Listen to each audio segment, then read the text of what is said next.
నమస్తే సార్. నమస్తే అమ్మా. ఏంది సార్ చాలా దినాలు అవుతుంది కనిపించక, ఎడికి పోయిండ్రు? అమ్మా మేము పేరుకు పెద్దగా ఉంటుంది, జర్నలిస్టులం, ఏదో అందరికి చాలా గొప్పగా కనిపిస్తాం. కానీ మా బతుకు లెక్క మీ లెక్కనే ఉంటాయి.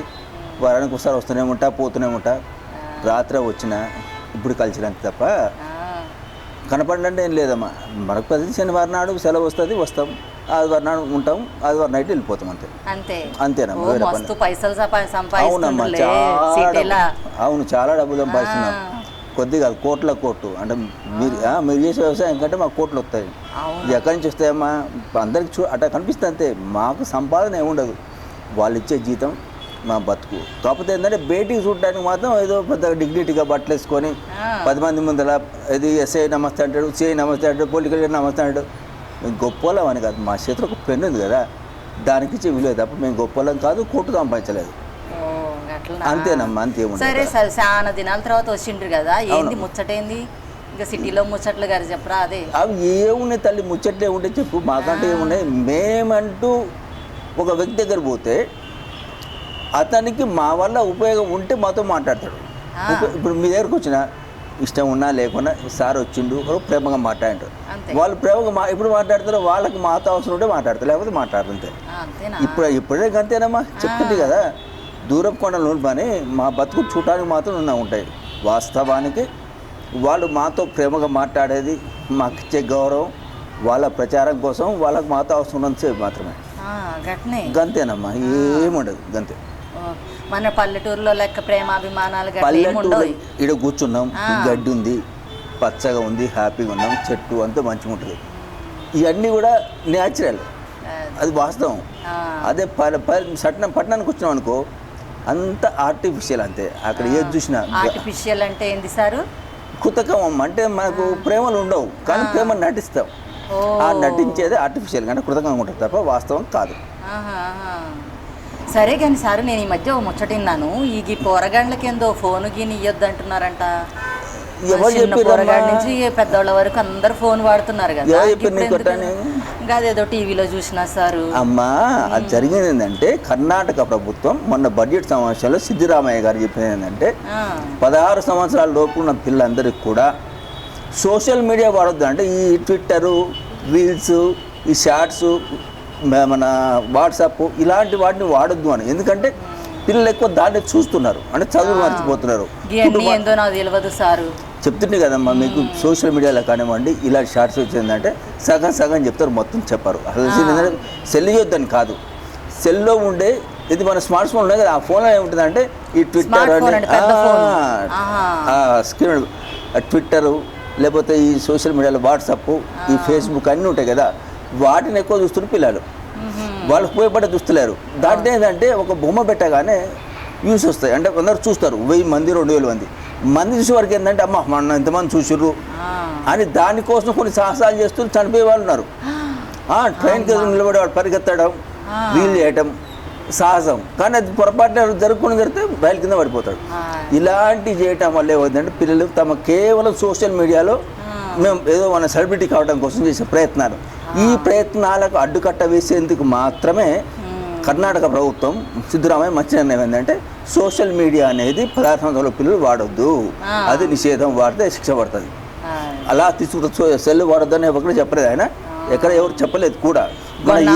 ఏ ప్రభుత్వం కూడా ఆ ప్రయత్నం చేస్తుంది. త్వరలోనే సోషల్ మీడియా 16 సంవత్సరాల పిల్లలకు నిషేధం, అంటే వాళ్ళు దాన్ని చూడొద్దు, అంటే తల్లిదండ్రులు కూడా వాళ్ళకి అది ఇవ్వద్దు. ఇస్తే అప్పుడు మీరు కూడా తప్పున పడతారు. ఆ ప్రయత్నమే తప్ప సెల్ ఇవ్వద్దు, మీరు వాడొద్దు అనేది ఎక్కడ లేదమ్మా. అదే సారు, మొన్న మా చేనులో పెద్ద ఆయనకి పాము గరిచి ఉండే. అవునమ్మా. అప్పుడు వాడు పోరగాడు గబగబా పరిగెట్టుకుపోయి వాళ్ళ పెద్దోళ్ళకి ఫోన్ చేసిండు. మేము అదే అనుకున్నాం, ఇంత మంచి పనులకి ఉపయోగపడుతుంది కదా, వీళ్ళు ఎట్లా చేసిండ్రు దీన్ని వద్దని అంటున్నారు. సాంకేతిక పరిజ్ఞానం అనేది ఎదిగిన కొద్దీ అందరికి ఉపయోగపడుతుంది, కానీ దాన్ని వాడుకునే విధంగా వాడుకోవాలి. AK పార్ట్స్ గన్ ఉంది, అది ఎందుకు తుపాకీ, పెద్ద తుపాకీ, ఆ తుపాకీని దేనికి వాడుకోవాలి? శత్రువుని చంపడం కోసం. కానీ వాళ్ళు ఏమైంది, ఉగ్రవాళ్ళ చేతిలోకి అది పోయి వాడు అందరినీ కాల్ చేస్తున్నాడు. సెల్ కూడా అంతే, సెల్ మనం వాడుకునేంతగా అని చెప్పినట్టు అప్పాడేంది, తాతేమో పాము కష్టని పరిగెత్తాడు, ఆడు లేట్ అవుతుంది అని వాడు సెల్ ఫోన్ చేసిండు. అంటే అర్థమైంది అక్కడ సందర్భాలు కూడా అతను వాడుకున్నాడు. అంటే శాస్త్ర సాధ్య పరిజ్ఞానం కూడా మనకు అనుకూలంగా వాడుకుంటే మంచిది. సెల్ కూడా అంతే. అలా కాకుండా ఏంటంటే కేవలం సినిమాలు చూడటానికి రీల్స్ చూడడానికి వాడుతున్నారు కాబట్టి పిల్లలు మానసికంగా దెబ్బతింటున్నారు, శారీరకంగా అనారోగ్య పాలవుతున్నారు. ఇలాంటివి కావద్దని మాత్రం నేను తప్ప వేరే కాదమ్మా. వాడుకోవాలా మంచిదే, మంచిగా వాడుకునేంత వరకు. కానీ దాన్ని కూడా తల్లిదండ్రులు ఉపయోగించాలి. వాళ్ళు సెల్ కొనివ్వండి. కానీ వాడు ఏం చేస్తున్నాడు? సోషల్ మీడియా చూస్తుండా, అంటే రీల్స్ చూస్తుండా, చదువుకొని ఉపయోగిస్తున్నాడు. మన కరోనా వచ్చింది, వాళ్ళు ఏంటంతా ఆన్లైన్లో క్లాసులు చెప్పారు. అప్పుడు సెల్ పెట్టుకొని చూస్తే తరగతులు ఉపయోగపడుతుంది. అలా కాకుండా ఏంటంటే కేవలం రీల్ చూడడానికి కోసం లేదా రీల్ చేయడానికి కోసం వాడితే ఏమవుతుందంటే వాడు నష్టపోతున్నాడు. తల్లిదండ్రులు అది గుర్తుపడతలేరు. వాళ్ళు గుర్తుపట్టాలంటే ఏం చేయాలి? ముందు గవర్నమెంట్ ఏదో కండిషన్ పెట్టాలి. ఆ కండిషనే ఈ నిషేధం. అంతే తప్ప వేరే కాదు. ఎందుకంటే అడుగు గోదావరి గట్టుకు పోయినరు తాత మనవాడు. తాతకి ఏంది తెలియదు, ఇతను ఈ జనరేషన్ కాదు, ఆ చిన్నటాడే. కానీ వాడు ఎందుకు సెల్ చేసినట్టే వాడికి తెలుసు. సెల్ మనం ఫోన్ చేస్తే గదేనమ్మా, అతనికి తెలియదు కాబట్టి అది నీటికి పరిగెత్తాడు. వీడు పోయే వరకు గంట, వచ్చే వరకు 1 గంట 2 గంటలు ప్రారంభమైనా పోవచ్చు. కానీ ఒక సెకండ్లో ఫోన్ చేసినాడు, వాళ్ళని పిలిపించిండు, అందరూ హాస్పిటల్ తీసుకెళ్ళరు, అతను బతికి. అంటే అలా ఉపయోగించుకుంటే మంచిది, ఉపయోగించుకోకపోతే మంచిది కాదు. చివరికి ఏమైందంటే సోషల్ మీడియా మన బతుకులు, మనము మీ ఇంట్లో మీ కొడుకు ఎప్పుడు సినిమాలు అదేనమ్మా. ఇప్పుడు నీకు ఉన్నావు, నీ కొడుకున్నాడు, మీ సార్ ఉన్నాడు, ఏదైనా పంచాయతీ చేస్తే ఇంట్లో కూర్చుంటాం కదా, నటిలో కూర్చొని దాని నుంచి మాట్లాడుకుంటాం, తప్పెవరితో చెప్తాం, ఇంక జరుగుతురా అని చెప్పుకుంటాం. కానీ ఇలా ఏమైందా సార్, ఏదైనా సమస్య రాగానే సెల్ తీయడం, ఫేస్బుక్లోనో వాట్సాప్లో అప్లోడ్ చేయడం. నాకు పలానా సమస్య ఉంది, ఇలా జరిగింది, నా కొడుకు ఇలా అన్నాడు, మా ఆయన ఇలా కొట్టిండు, ఇలాంటి సమస్యలన్నీ. అప్పుడు ఏమైతే ఒక దోస్తులు ఉంటారు కదా అలా ఫాలో అవుతాడు, వాళ్ళందరూ ఒకటి పోలీస్ అవుతాడు, వాడు ఒక సలహా చెప్తాడు, ఇంకో లాయర్ అవుతాడు, ఇంకో సలహా చెప్తాడు. ఇలా సలహాలు చెప్పటం వల్ల ఏమవుతుందంటే అబ్బా నాకు ఎంతమంది దోస్తున్నారు అని ఫీల్ అవుతుంది. కానీ అది కాదు, నీ కుటుంబానికి నెట్ ఇట్లా పెట్టాను అంటే నీ బతుకు 10 మందిలో పెట్టినట్టే కదా. అంటే ఈ సెల్ వల్ల పిల్లలు ఖరాబ్ కావడం కాకుండా మన కుటుంబాలు కూడా, మన కుటుంబ వ్యవస్థ కూడా నెట్టింట్లోకి వెళ్ళిపోతుంది. అంటే 10 మందిలో పడిపోతుంది, 10 మంది నోరులో మనం పడుతున్నాం. ఇది తెలియకుండా తల్లిదండ్రులు ఉన్నారు, ఇది తెలియకుండా పిల్లలు కూడా అదే పని చేస్తున్నారు. కాబట్టి ఈ సోషల్ మీడియాని ఒక దశ వరకు, అంటే వాళ్ళకు యూత్ టీనేజ్లో ఎట్లుంటుంది వాళ్ళకి ఏం తెలియదు. ఆ టీనేజ్లో వాళ్ళకి తెలియదు కాబట్టి బలవంతంగా బంద్ చేసే ప్రయత్నం మాత్రం తప్ప సోషల్ మీడియా అని మంచి ఇంతవరకు మనకు ఉపయోగపడేంత వరకు. కానీ మన కుటుంబ సమస్య అల్ల పెడతామంటే 10 మంది తెలుస్తుంది కదమ్మా. ఇప్పుడు నువ్వు నీ కొడుకుని, నీ కొడలు కొట్లాడుకురు, ఫేస్బుక్లో నా కొడుకు కొడలు కొట్లాడుకున్నారు, ఇట్లా ఏం చేయాలి ఫ్రెండ్స్ అని పెడితే వాళ్ళు ఏం చేస్తారు, సలహా చెప్తారు. రేపు అయ్యో రాకుండా వీళ్ళు ఫీల్ అవుతుర్రమ్మా. 10 మంది నాకు వచ్చిర్రు, 10 మంది నాకు సలహా చెప్పిర్రు అంటే ఏంటంటే మనకు తెలియకుండా ఇంటి గుట్టు రచ్చగీర్చడం వల్ల జరుగుతుంది. ఇది కుటుంబం పోతున్నట్ట. పిల్లలకి ఏంది, చదువుకోవాల్సిన పిల్లలు నెట్ ఇది మన సోషల్ మీడియాకి వెళ్ళిపోయి ఈ సినిమాలు రీలు చూసి చెడిపోతున్నారు. సో దానివల్ల సాంకేతిక పరిజ్ఞానం పెరిగింది, సెల్ వల్ల మనకు ఉపయోగాలు ఉన్నాయి. కానీ లిమిట్ తప్పి అంటే మన హద్దులు మీరి మనం ప్రవర్తిస్తే మాత్రం నష్టాలు ఉన్నాయి. ఏ మంచి అయినా సరే ఖచ్చితంగా ఒక రూపాయి బిల్లు ఉంది, ఒక బొమ్మ ఇంకొక బొర్స్ ఉంటుంది, ఒక రూమ్ ఉంది, లైట్ తెలుగు లేకపోతే చీకటి, ప్రతిగా లైట్ చీకటి ఉంటుంది, వెలుతురు చీకటి ఉంటుంది, వెలుతురు ఉంటుంది. కాబట్టి ఆ చీకట్లోకి పోతున్నాం, కానీ మనం లైట్ పోవడం లేదు, చెడును ఉపయోగించుకుంటాం, మంచిని ఉపయోగించుకోవడం లేదు. కాబట్టి సాంకేతిక పరంగా సెల్ వల్ల చాలా మంచి జరుగుతుంది. ఆ మంచిని మనం ఉపయోగించుకోవాలి, అప్పుడు మాత్రమే అది మంచిగా ఉంటుంది. అది చెప్పాలనే ఉద్దేశమే ప్రభుత్వాలు తప్ప వేరే కాదు. మన ఇబ్బంది పెట్టాలని కాదు, మన పిల్లల్ని ఇబ్బంది పెట్టాలని కాదు, వాళ్ళని శిక్ష చేయాలని కాదు, వాళ్ళని సరైన దారిలో పెట్టేందుకు చేసే ప్రయత్నం అంతే. దానికి మీలాంటి తల్లిదండ్రుల సహకారం ఉంటే సక్సెస్ అవుతుంది, లేకపోతే మళ్ళీ ఏదో చట్టం మన కొత్త వస్తుంది అంతే. అదమ్మా పరిస్థితి. అదే సార్, నేను కూడా అట్లనే అనుకున్నాను. ఈ మంచి వాటికే ఉపయోగిస్తుండ్రు కదా ఈ పోరలు, వీళ్ళు ఎందుకు బ్యాన్ చేసిండ్రా అనుకున్నాను. వాళ్ళు మంచిగా ఉపయోగిస్తే ఈ రీళ్ళు, ఈ షార్ట్స్, ఈ సినిమాలు ఉండవమ్మా. కేవలం ఏంటంటే వాడికి కావాలి, ఏం కావాలి, ఒక పాఠం కావాలి, గూగుల్లోకి వెళ్తాడు, సెర్చ్ చేస్తాడు, ఏ పలాని వ్యక్తిని తెచ్చుకోవాలి, కొడితే వస్తుంది, చదువుకుంటాడు, పట్ట కాదు. ఇవన్నీ పక్కన పడేసి పుస్తకాలు పక్కనే చేసి సెల్ తీసుకొని సోషల్ మీడియాకి వెళ్ళిపోయి సొల్లు అంతా పెట్టడం, ఎవడో పెట్టి సొల్లు మొత్తం వినడం, ఇలాంటి వాటి వల్ల ఏంటంటే అది 2 విధాలుగా, ఇటు తల్లిదండ్రులకు నష్టమే, సెల్ నష్టం, డబ్బులు వాళ్ళు చదివిస్తారు, డబ్బులు వేస్తే వీడికి ఆరోగ్యం పోతుంది, కళ్ళు ఖరాబ్ అవుతున్నాయి, మానసికంగా వానికి ఎప్పుడు అదే ఉంటుంది, ఏం రీల్ మా ఊర్లో చేద్దాం గింత పోరగాళ్ళకే కళ్ళ చూడొచ్చు అదే కదా, ఇదంతా ఆరోగ్యం చెడిపోతుంది. అంటే సెల్ వల్ల ఇన్ని రకాల నష్టాలు ఉన్నాయి. మరి ఆ నష్టాలను భర్తీ చేయాలంటే ఆల్రెడీ కొన్ని డెవలప్ అయిన ఆస్ట్రేలియా లాంటి కంట్రీస్లలో నిషేధం చేశారు.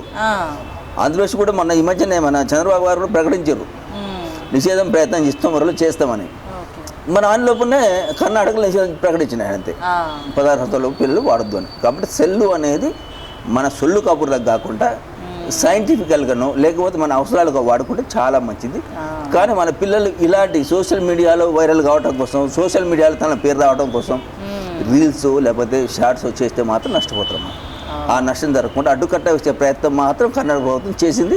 చాలా మంచి నిర్ణయం. మన ఏపీ కూడా చేస్తే మంచి నిర్ణయం తీసుకుంటుంది. మీరు చెప్పిన దాన్ని బట్టి గదే అనిపిస్తుంది. గదే చెప్తున్నా, మనకి ఏది కూడా నష్టం చేయదు. ప్రతి దాంట్లో మంచి చెడు రెండు ఉంటాయి. మనం అన్నం ఉంది, చాలా స్వీట్ బాగుంది, తింటే తృప్తి ఉంటుంది, ఎక్కువ తింటే చేదవుతుంది. ఏదైనా అతి లేకుండా మనకు అనుకూలంగా మనకు కావాల్సినంతగా వాడుకుంటే అంటే మంచియే.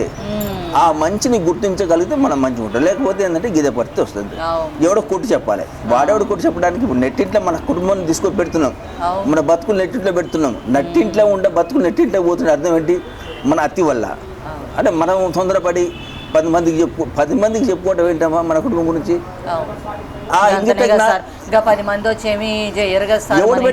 ఎవడు పెట్టేది లేదు, ఎవడు మనం బాగు పెట్టేది లేదు. కానీ ఏంటంటే మనం సోషల్ మీడియా పెట్టినాం కాబట్టి వాడు చాలా చెప్తారు ఖచ్చితంగా. ప్రతి ఒక్కరు వాడు జడ్జిమెంట్ ఇస్తాడు, వాడు పోలీసులకు మాట్లాడతాడు, వాడు ఇంకేదో మాట్లాడతాడు. కానీ ఏమవుతుందంటే నీ కుటుంబంలో నీ కొడుకు నీ కోడలు కొట్టుకుంటూ అనేది మాత్రం 10 మందికి తెలుస్తుంది. అంటే నీ నట్టింట్లో ఉండాల్సిన సమస్య నెట్టింట్లో తీసుకొని పెట్టేస్తాను. అంటే నీ బతుకుని దారికి గిడ్చుకుంటున్నావు నువ్వే. ఇలాంటి నష్టాలు ఉన్నాయి. చిన్నపిల్లకైతే మానసికంగా శారీరకంగా జబ్బులు వచ్చే అవకాశాలు ఉన్నాయి. కాబట్టి ఈ సోషల్ మీడియా మీద నిషేధం విధించింది కర్ణాటక. అది 16 సంవత్సరాల లోపు పిల్లలకి. ఎందుకంటే టీనేజ్లో ఏది మంచి ఏది చెడు వాళ్ళకి తెలియదు కాబట్టి వాళ్ళకి పెట్టారు. అది ఒక సందిగ్ధ వయసు అమ్మా, చాలా డేంజర్ వయసు టీనేజ్ అంటే. ఆ టీనేజ్ వాళ్ళు వాడదని మాత్రం అంతే. కాబట్టి మీకు వచ్చే నష్టం లేదు, మీ పిల్లలకు వచ్చే నష్టం లేదు. వాళ్ళకి సెల్కి దూరంగా ఉంచండి, వాళ్ళ ఆరోగ్యం బాగుపడుతుంది, మీకు కొంత ఆదాయం కూడా మిగులుతుంది. సెల్ కూడా కొత్తది. నీ కొడుకు వచ్చినట్టు కోట్లు వస్తుంది, నాకు సెల్ కావాలి కొనమంటుంది ఖచ్చితంగా. అలాంటివి లేకుండా ప్రయత్నం చేసుకోండి. నష్టం అంటూ ఏమీ లేదు. అందులో పెడితే ఈ సోషల్ మీడియాలో వచ్చిన మన ఈ టీవీలలో లేకపోతే యూట్యూబ్లలో వచ్చేవాటి నమ్మకండి. వాడు సెల్కి దూరం, సెల్ని ఎవరు తీస్తా అని చెప్పలే, కేవలం సెల్లు సోషల్ మీడియాను వాడకుండా చేస్తాను అంతే. సెల్ వాడుకో, మంచిగా ఉపయోగించుకో, తప్పలేదు. కానీ సెల్ని దూరం చేయాలి. సెల్ మనం వాడుతున్న చెడు కదా, దాన్ని దూరం చేసే ప్రయత్నం మాత్రం ఇస్తాను. ఇప్పుడు గింతోళ్ళు లేరు గంతోళ్ళు లేరు సార్, ప్రతి ఒక్కడి చేతిలో సెల్ ఫోను. అయ్యో ఏం చేస్తుంటారు సార్ వాళ్ళు సెల్ ఫోన్లో? ముసలమ్మలు కూడా సెల్ వాడుతుంటే, ముసలమ్మలు మన రీల్ చూస్తుంటే నవ్వుకుంటుంటే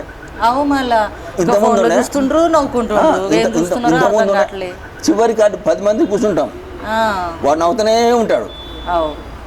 మాట్లాడు, వాడు పిచ్చోడుగా తెలియదు, మంచోడు తెలియదు. అంటే ఏంటంటే మనల్ని అడ్రస్ తీసుకొచ్చింది అది. అంటే మన మంచిగా ఉన్న మనల్ని పిచ్చోళ్ళని కూడా చేస్తుంది. పెద్ద మనుషులు అయితే ఓకే, మనమైతే ఓకే, కానీ మన పిల్లలు అట్టయితే వాళ్ళ భవిష్యత్తు ఏంటి? అంటే మనం ఆలోచించాల్సిన విషయాలు గవర్నమెంటే ఆలోచించింది, ప్రతి గవర్నమెంట్ ఆలోచిస్తుంది. అంటే ఈ సమాజం బాగుండాలన్నా, ఈ రాష్ట్రం బాగుండాలన్నా యూత్ బాగుండాలి.